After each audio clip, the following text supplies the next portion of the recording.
they did get it right. I'm with the 58% in your survey. I think it's a close call.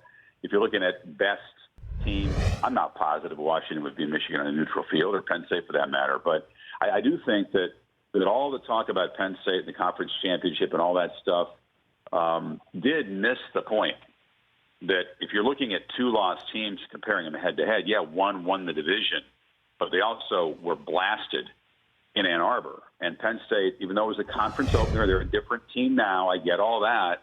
I watched that game twice, as a matter of fact, in prepping for games this year, and it was ugly. And so to pretend that didn't happen or ignore that, I think Penn State, while they're disappointed, and the Rose Bowl is a hell of a consolation prize, feel a little bit fortunate to be fifth and ahead of Michigan in that case. But I think Washington is a better team than people realize. I don't think they can beat Alabama, if you're asking for my take on that game. But I think they're one of the four best and four most deserving teams. Well, one of the things, too, Chris, is that I think it's hard to swallow for so many people, depending on what their allegiances might be, is that there's no hard and fast, I guess, criteria that's out there, right? I mean, I know I've seen the list of what it is. It's supposed to be best four, but that means different things to different people. And then there's the best four versus four most deserving teams, and that's sometimes a different question. Now, but because I also read I read your tweets too on Twitter. I mean, is this a good thing? I mean, would you prefer the argument or an actual system that no one can argue with? Does college football enjoy the argument? Well, I think the committee does a better job than the pollsters on the BCS formula. I do believe it's an improvement. I mean, they have incredible resources at their disposal. I do believe they have integrity.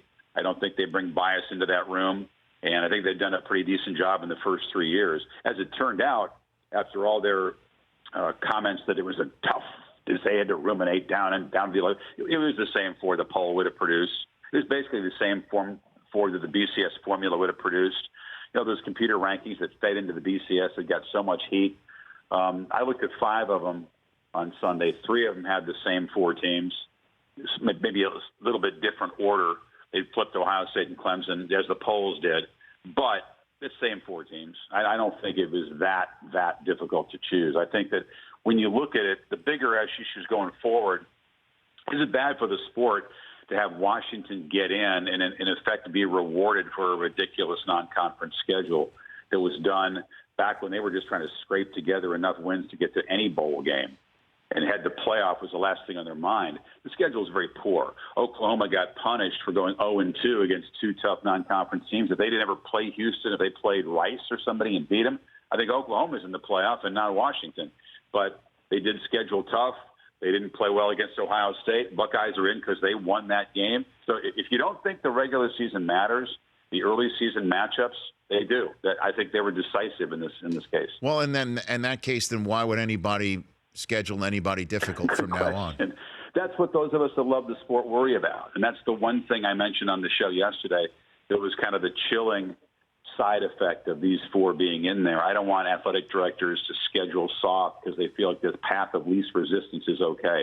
Just go win your conference, get 3 patsies in there, and the committee will reward you. I mean, every year is different. I mean, Baylor paid a price a couple of years ago. I don't think this committee is immune from political considerations. I don't think human beings are immune from that. And I think that the fact that the Pac-12 champion was not included last year, 2-loss Stanford team was very good, ended up embarrassing Iowa in the Rose Bowl. I think 2 years in a row to have your champion excluded is difficult for that group politically. And if Washington was sitting there with 1 loss, had been excluded, it would have been a firestorm out west. The Rich Eisen Show, weekdays at noon Eastern on Audience.